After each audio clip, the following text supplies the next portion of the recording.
Yesterday, we ended with a machlokes between Rabba and Rav Chisda in the concept of whether we say Hoil. Do we say that right now, even if the situation is something that I don't need something to create a fire on Shabbos, on Yontif, on Yontif, I don't need to create a fire in order to cook for now, but if guests were to show up, I would need it. So therefore, I'm allowed to cook on Yontif. And similarly, even though that right now I cannot eat this bread that or matzah that I'm baking because it is challah, and challah only a kohen can eat, and it's challah that's tummy that even a kohen cannot eat, and so nobody can eat it. But if I were to annul the pronouncement of challah on this, therefore I would be able to eat it, and therefore it's permissible to eat it now. In other words, the concept of hoil is that even though that right now the Torah's allowance of cooking on Yontif would not apply to me, but since if I were to change the situation or the situation were to change, I would be allowed to cook. So therefore, right now, it's considered within my right to cook because it is within the possibility. This is the concept of hoil. And the Gemara is going to bring various questions or proofs back and forth of whether or not there is a concept of hoil in the Mishnayos. And Rabbah, so Rabbah says there is a concept of hoil, and Rav Chisda says no. The reason why you can bake on Yontif for Shabbos is on the basis that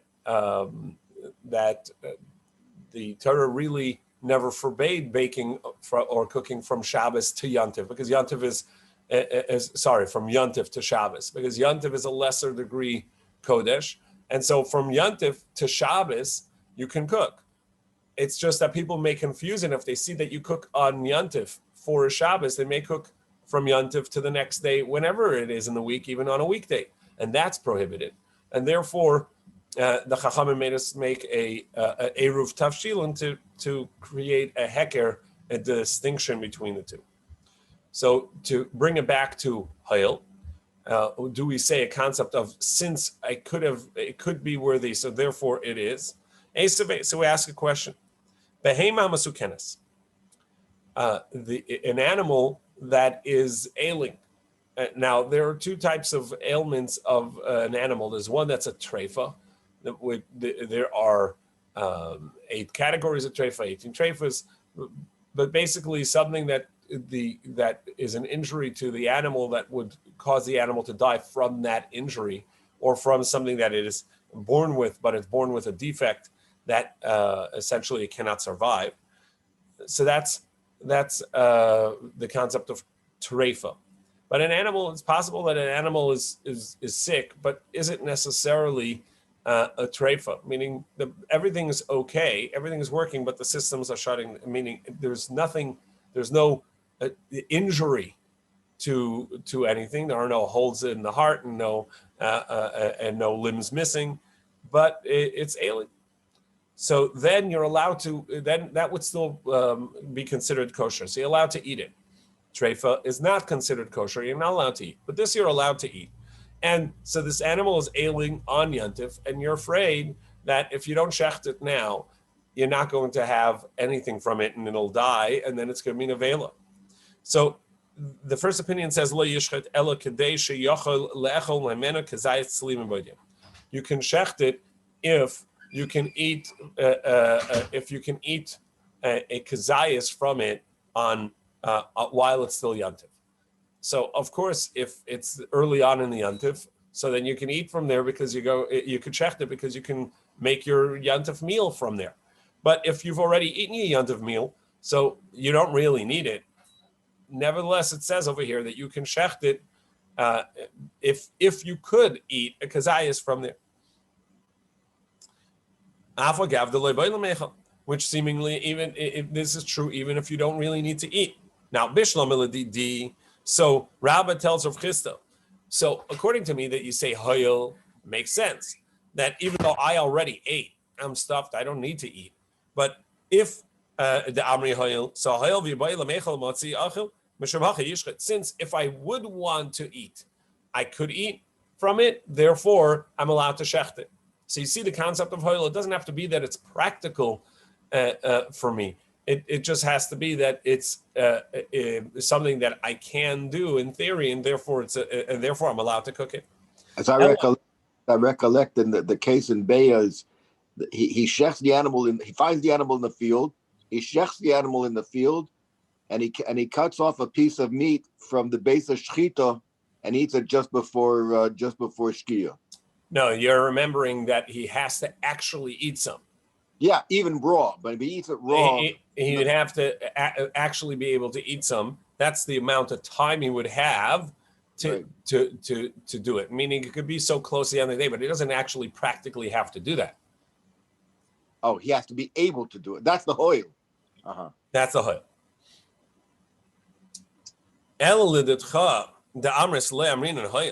But according to you, that you do not say hoyel, meaning by you it has to be practical. So amay yishchet. So under what right would he shecht this? He's already eaten. Amar le, he said to him, Mishum hefsed memoine, because otherwise he's going to lose his money. He's going to lose that animal. So Rabbi challenges Rav Chisda, says, okay, that's not sufficient to break yantav. Mishum hefsed memoine sharin in isura da'araisa. You're telling me it's a Torah prohibition to do this unless you have a practical usage, and because he's going to lose money, we're going to permit a Torah prohibition. Amalei in mishum hefsed memoine gava melibo lecha kazai. It's not because we're going to permit it because of that, or rather because he's going to lose the animal, he will accept upon himself to actually eat some of the animal that's shechted. He will eat a kazayas from there, and therefore it is practical and actually a commitment of his in his heart that he's going to eat some of it in order to allow it. But indeed, without that, there is no concept of hoil. Now, and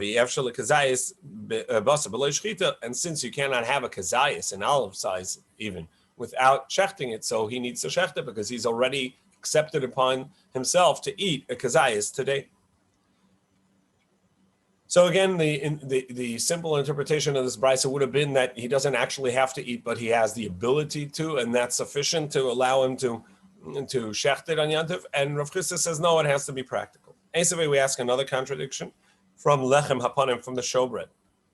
Every week on Shabbos, the 12 breads on the shulchan would be replaced, and the breads that were taken off had been there already for a week from the previous Shabbos, and the Kahanim would divide it up, and everybody would get a piece of the lechem hapanim of the showbread. So we said the lechem hapanim nechal latisha. It could sometimes be eaten on the 9th day that it was from when it was baked, meaning because it's baked on Friday, it's placed on the shulchan on Shabbos, so that's the 2nd day, and it sits there for 7 days, and on the 8th day of it being there, meaning the next Shabbos, is when it's taken off to be eaten, but it's already the 9th day from when it was baked. Sometimes it'll be the 10th day, la'asara or l'chadasar, also lepachas v'le'yezeh, but never less and never more. Ketzad. So how is this? Kedarka in its typical form, latisha. So then it's eaten on the 9th day, as we explained. Nefa b'erev Shabbos, necha b'Shabbos. It's baked on Friday, and it's eaten on the following Shabbos, the 9th day, latisha, to the 9th day from when it's baked. Chal yantav li'eserev Shabbos. However, so you don't bake it on Friday, you bake it on Thursday. Nechal Shabbos la'asara, nechal Shabbos la'asara. So then it's going to be eaten on that Shabbos, which is the 10th day from when it was baked. Shnei yamim tov Rosh Hashanah nechal Shabbos la'achadasa. if there's 2 days of Yontif, Thursday and Friday, so then it's going to be baked not on Thursday, but on Wednesday. And so it'll be eaten the following Shabbos on the 11th day. Because you can't bake it on Shabbos and you can't bake it on Yontif. Now, and if you tell me that you're allowed to, on a Torah level, do the needs of Shabbos for you, Rav Chisda, saying that you're allowed to bake on Shabbos, bake on Yontif for Shabbos on a Torah level.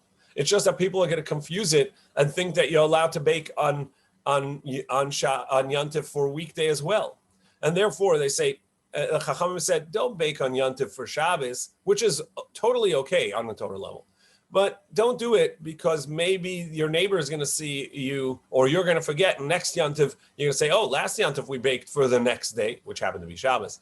So this time also we should bake for the next day, and therefore the Chachamim did not allow to bake on and cook on Yontif for Shabbos. But in the Beis HaMikdash, where that Torah allowance would apply, and they would bake even on Yontif for Shabbos. And from the fact that they didn't and needed to introduce it and push it back a few days and bake it a few days back, so then for sure that means that you're not allowed to bake on Yontif for Shabbos. And so the allowance of the Erev Tavshilin must be relying on Hoyel, that since maybe guests will come, and that wouldn't apply for the Lechem Apanim, because the showbreads, even if guests come, you cannot eat them, right? Obviously, these are Kodesh breads, and so there's no Hoyel, and that's why you can't bake on Yontif for Shabbos. Hamalei, so he said to him, no, even the Torah that allowed to bake on Yontif for Shabbos, that's only for the immediate next day. Amalei Shvus Karoiva Hitiru, a Shabbos that is close, and you're baking for that and you're cooking for that, where now is the appropriate time to cook for that, that's where it's permissible. Shvus Rechoika Lo Hitiru. But 10 days later, 9 days later, that's not something that is permissible, because that's too far ahead. And when that's not allowed to be baked on, for that you're not allowed to bake on Yontif even in the Beis HaMikdash. So this allowance would not apply even in the Beis HaMikdash for something that's far away. Meaning in time. Rabbi Shimon ben Gamliel, the Amar Shimon ben Asgan,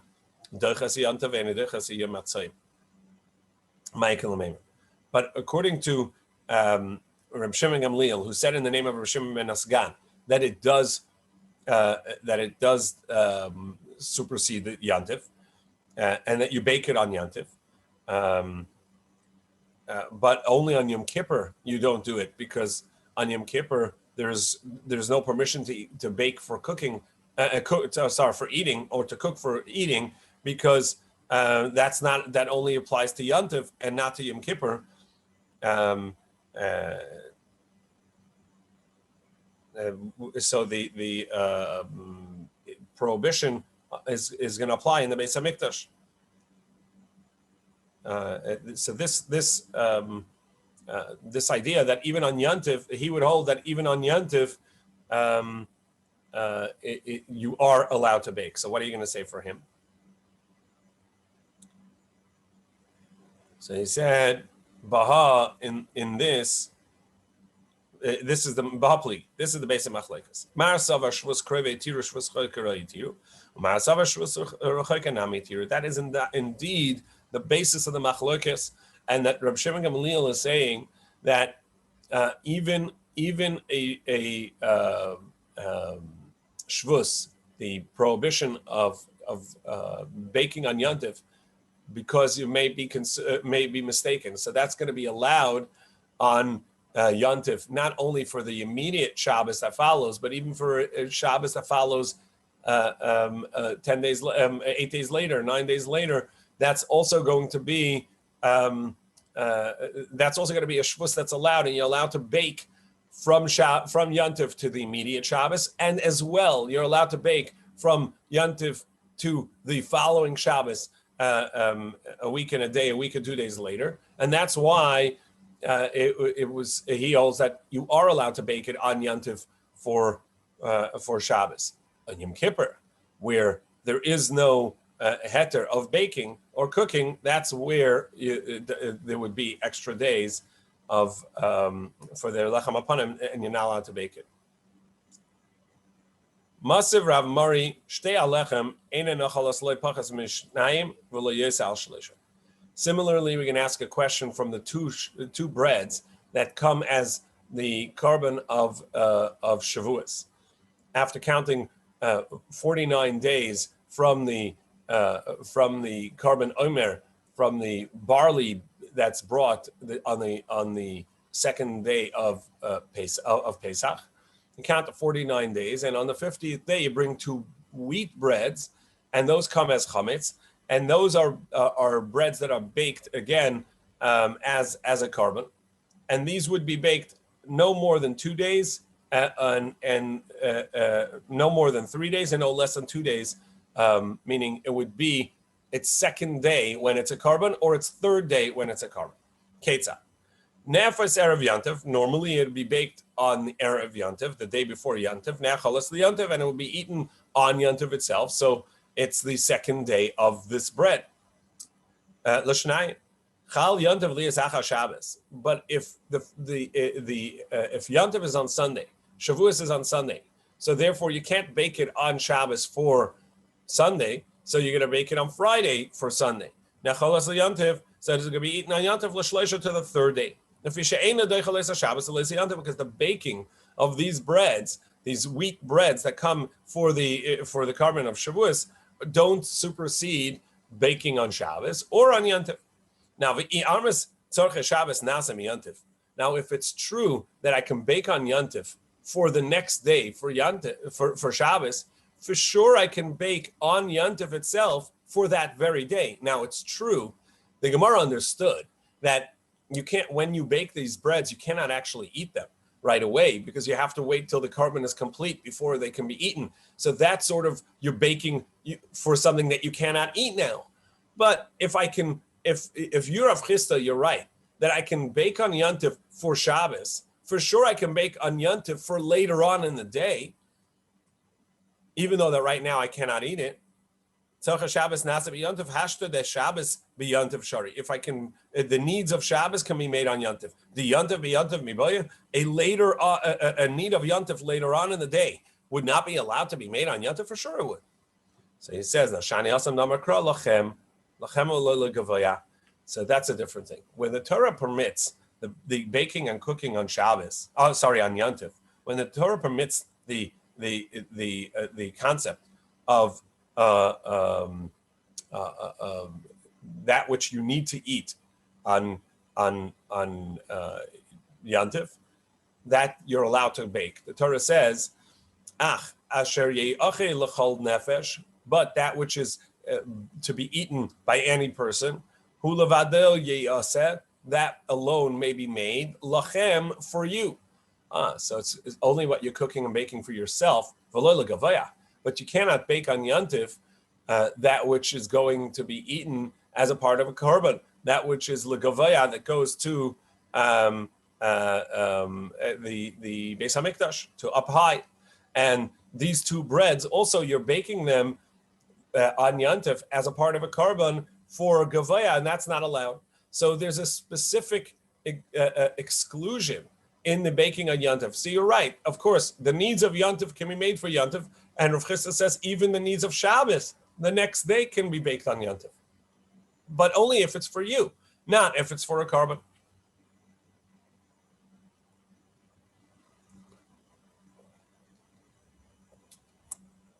Yeah, and potentially this would be the good answer for the previous Gemara as well, by the lechem apana, by the showbread.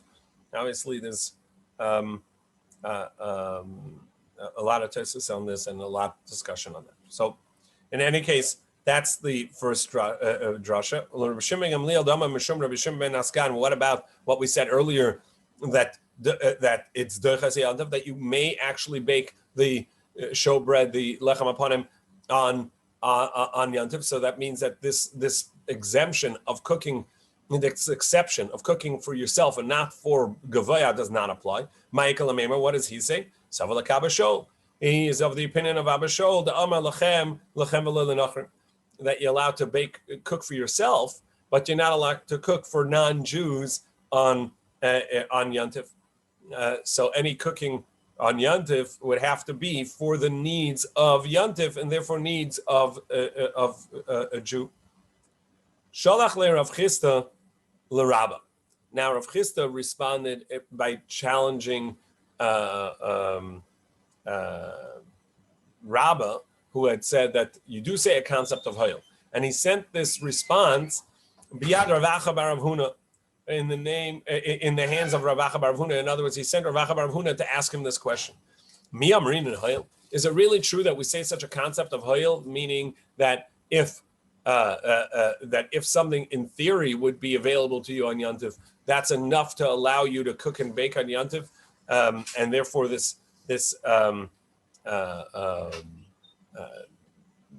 prohibitions of Yantif would not apply unless it's even in theory not possible for you. V'hatanan, well, we learn yesh chorish telam echad v'chayavan alem mishum shemayna lavin. It's possible for someone to plow one furrow, one row in a field, and that would transgress 7 prohibitions, 8 lavin. Hacheresh b'shor v'chamor. So the first part he transgressed the Torah prohibition of plowing shor v'chamor yachtav with a donkey and a bull, an ox together, which the Torah does not allow. And he has the plow harnessed up to a shor and a chamor together, and that's going to be one prohibition. Not only that, v'hein mukdashim, and this ox as well as the donkey are both Torah, dedicated to the Beis Hamikdash, Kodesh. And as such, one is a carbon, and that's one prohibition. According to Rashi, that's one prohibition of using a hektish, something that's kachim mizbeach. That's something that's holy to the mizbeach, to the altar. It's a carbon itself. And now a donkey obviously does not go on the mizbeach. So for that, it's a dedication to the Bedek Habayis and to the upkeep of the Beis Hamikdash, and that's going to be a separate prohibition.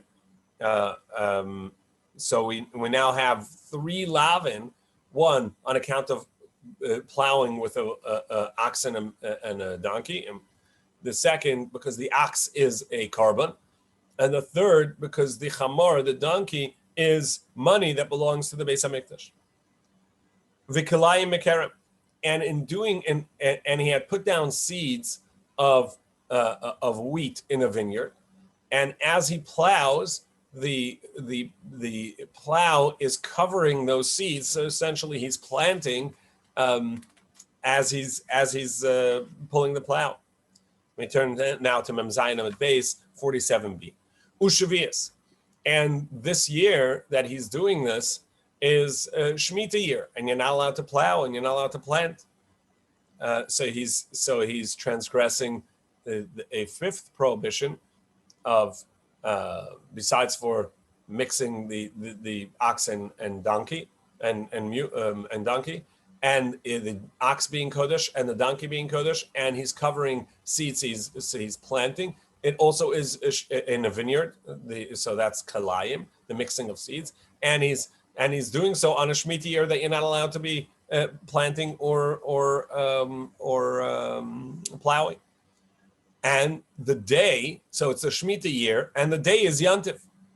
So he's also plowing on Yantif, which is a prohibition. Kohen v'Nazir, and he himself is a Kohen and a Nazir. So he's a Kohen by birth and a Nazir by vow. He accepted upon himself to be a Nazir. So he really is knocking it out of the park here. And he's plowing this in a space that is tummy that somebody had been buried there. So or it's a graveyard. Either way, he both as a kohen as well as a nazir, he's not allowed to be in there. So he really got it all done in one shot, and he transgressed all 8 of these lavin. He's over on shmoina lavin, 8 transgressions. Now the Gemara challenges one of them. Rav Chisda says to Rabbah, if you are right that there's a concept of hayil, so then the plowing here actually should not be one of the Torah prohibitions, because even though he has no business plowing on Yantif, but he in theory could have, because the halacha is that when you shecht a bird or a behema, an animal, not a chaya, a wild animal, but a domesticated animal. So you have to cover the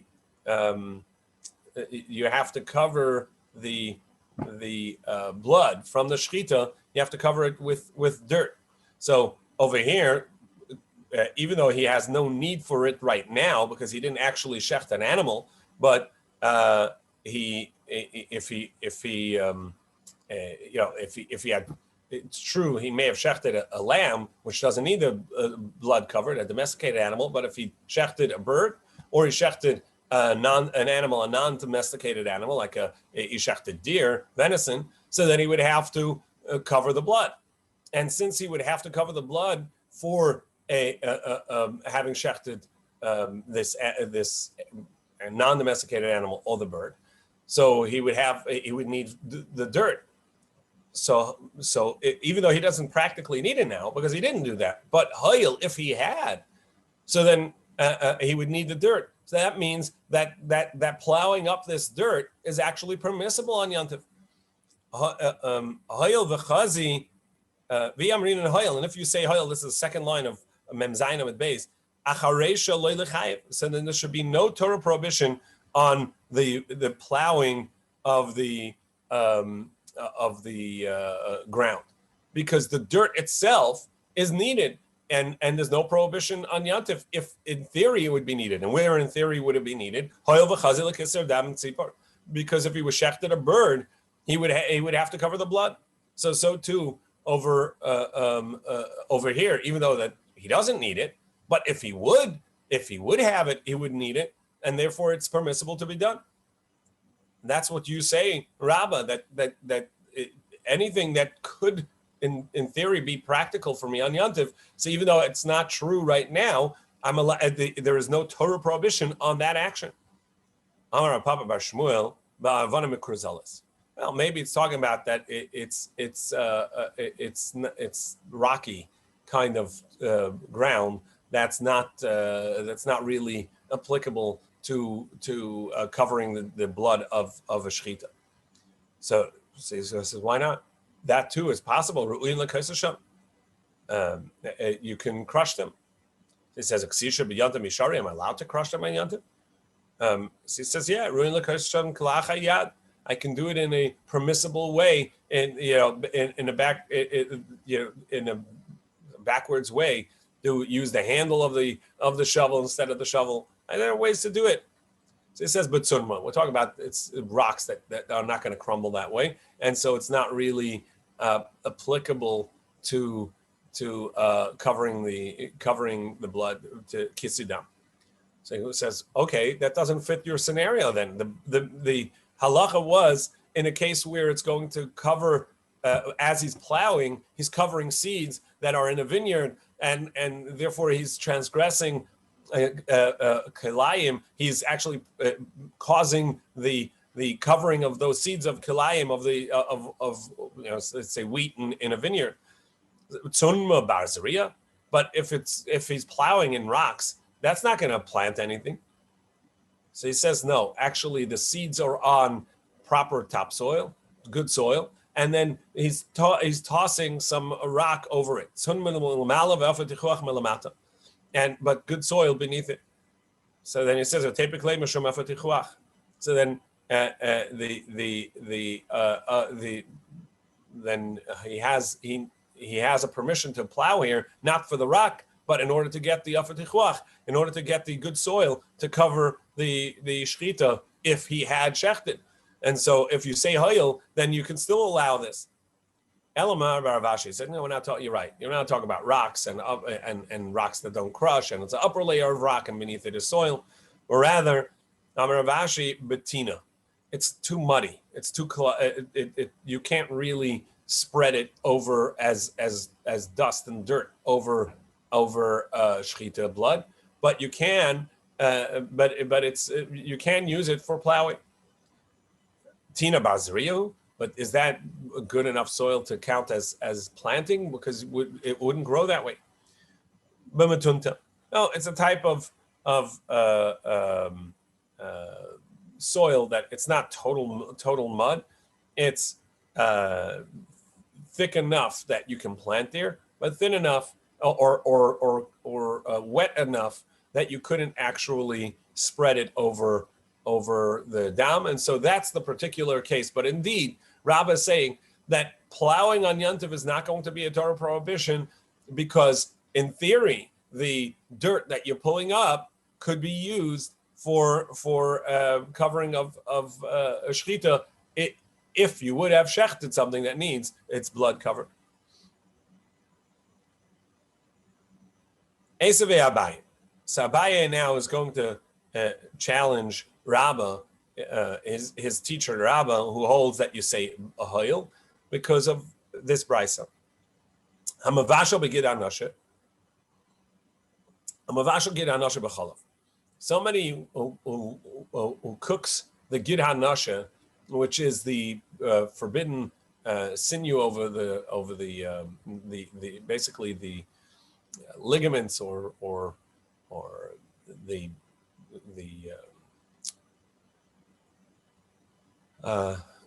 it's offshoots at the end of the spine. Sinew is not a word that really anybody uses other than in regards to gid hanashe, but it's these sinews. It's really it's part of the nervous system, the nerves that come off of the end of the spine and come down the leg. So this the sciatica that is prohibited to be eaten. So these nerves that are prohibited to be eaten, it's a machlokes we saw earlier of whether or not they actually have any taste. What is that, Michael?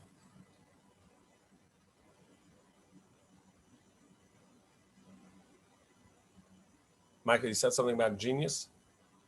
I'm not sure. I said this is one of the scenarios where you usually say genius. This is a genius. Oh, somebody really smart, really hit, got everything right. Yeah. Yeah. So this guy takes, so gid hanashe, we learned earlier, there's a machlekes of whether yesh begidim enoisen tam or ein begidim enoisen tam. Does it give off a flavor at all or not? These sinews, this gid. And this fella took the gid hanashe, this nerve, and he cooked it b'cholav, in milk.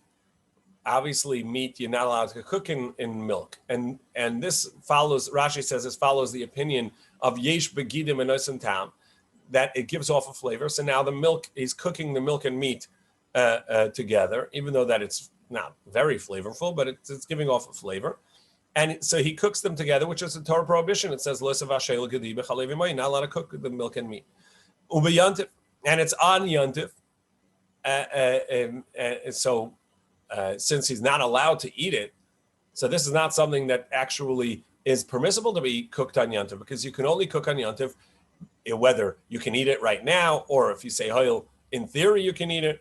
But over here, there's nothing you can do with it in any case, because it's milk and meat.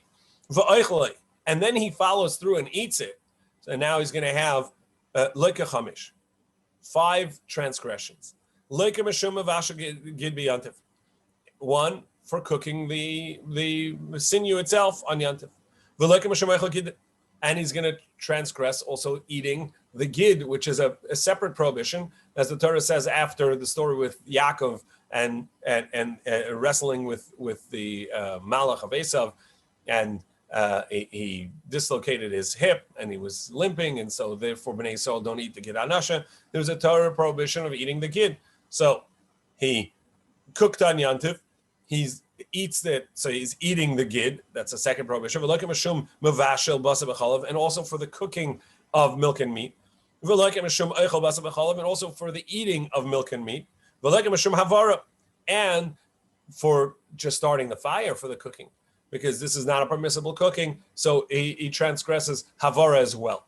Now, Rabba, if you are correct, that you don't have to actually practically need it now, whatever you do on Yantiv, but as long as if something were in the scenario were different, you would be allowed to do it. That in and of itself is a permission. So over here, why is he going to count the fifth prohibition that he transgressed, lighting a fire? Well, maybe I didn't need to light the fire for cooking this prohibited item of the milk and meat, but if I had not put the gid anasha in, I could have. I was allowed to cook the milk in order to make hot chocolate. So what? Even though right now it's not practical, but in theory it's practical, and that's enough to say that I'm allowed to light this fire and start this fire. Why would he transgress havara? Hoyil, if I would have had another need or a proper need, that would be permissible. Because he could use it for something that is a need. Amar Le, so Rabbi responded, you're right. The fifth one is not for lighting the fire. Apik havara. Remove that fifth reason from the from this brisa. Va'ayel gid anasha shel nevela, and include that the reason that there's a fifth transgression is that this gid hanasha was not a gid hanasha that came from a kosher animal, but not from a kosher shechita. The animal wasn't shechted properly. This is roadkill, and therefore, not only is it prohibited on account of itself of the gid hanasha, but it's also prohibited because he didn't shecht it. And even though that there is a concept we saw earlier of isser halal isser, that we don't generally say that a prohibition comes upon something that's already prohibited. It does in this case because it's a broader prohibition, because the non-shchita, the nevela, applies to everything, and the whole animal, and so therefore applies to the gid hanasha as well. So the gid hanasha is going to be prohibited here in two ways. One, because every gid hanasha in this animal is going to be prohibited. Two, that not only is the gid hanasha prohibited, but it also is from an animal that wasn't shechted, and so it's not kosher. So that would work, other than there's a problem. In this scenario, there are two types of prohibitions: one for eating, and one for the actual prep of the food. And the eating would be eating the gid hanasha. Eating would be eating the milk and meat, the basar b'chalav. Cooking would be the cooking of the basar b'chalav. Also cooking on yantiv. But the third one, so the fifth one, is sort of the tiebreaker. That one is either going to be because of cooking or because of the eating.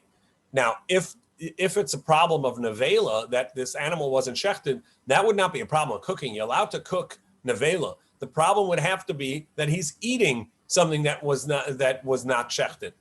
So Vatani Rabbi Chia explained in the of the brisa, in explaining the brisa, leikin shtayim alachilase, that there are only two prohibitions that he transgressed on account of eating. V'shalosh abishulei, and three of them are for the cooking. So one we know, cooking milk and meat together. The other we know, cooking on yantiv. But the third, which we had originally, lighting the fire, that would be a part of the cooking, so that would make sense. But if you want to switch that out and insert instead that the animal was nevela, wasn't shechted properly, that's switching over and saying a prohibition of eating. But Rabbi Chia said that three of the scenarios in the Mishnah in this brisa are for cooking, so that wouldn't work. And if you're right that the scenario was that the animal was in a vela, so then it would be a third one for eating, not for cooking. Ella apik havara. So you're right. That's not what we're still going to switch out havara, the lighting the fire, because you're right. You can light a fire on Yantiv because hoil, even though that you don't need it for cooking. But if you did need it for cooking, that would be a valid way of using it. And so you're allowed to light a fire on Shabbos, on Yantiv, not on Shabbos. You may not light a fire on Shabbos, on Yantiv. Va'ayalatze muksa. So instead, say that it was the wood, the fuel that you're using for the fire is muksa, and that's a prohibition. So here we're coming into new territory of the concepts of muktzah, and whether muktzah is a Torah prohibition or rabbinic prohibition. Muktzah da araisahu, is there a Torah prohibition of muktzah? And that you would say that therefore he's transgressed a Torah prohibition by using this wood, this fuel for and that would be the fifth prohibition and the third one in the cooking. Amalei in, so Rabbi responds, yes, there is a Torah prohibition of muktzah. The chsiv, as it says, v'haya bayom hashishi, and it'll be on the sixth day. V'chinu es asher yaviu, there at the by the mun, it says that it was on the sixth day. You have to prepare everything which you're going to bring. The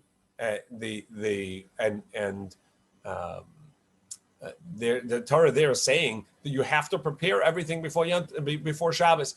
On Shabbos, anything that you have set aside that you did not prepare for Shabbos, you have no intent of using it for Shabbos, you set it aside to the level, whatever level of muktzah we're going to have, whether it has to be intentionally set aside or not, or it has to be specifically set for your Shabbos, whichever way. That we saw already in Gemara and Shabbos, and we'll see more in Beitzah of whether or not muktzah has to be something that you specifically set for Shabbos, like Rabbi Yehuda, or specifically set aside that you won't use it for Shabbos, that will be prohibited. As Rabbi Shimon, but either way, there is a concept of muktzah because the Torah said you have to prepare that which you're going to use on Shabbos. But that's only a positive commandment. The Torah says that you should prepare it. Where's the prohibition? Mehacha from here, muktzah is going to be a Torah prohibition, and therefore, when the Torah says don't do malacha, it includes muktzah. So Abaye says to Rabbi, wait, but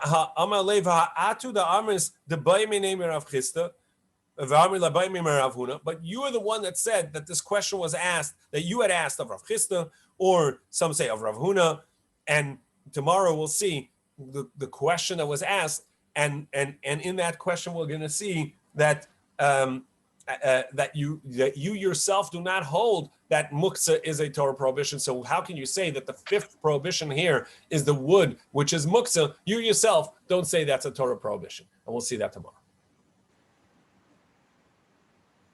And have a great day.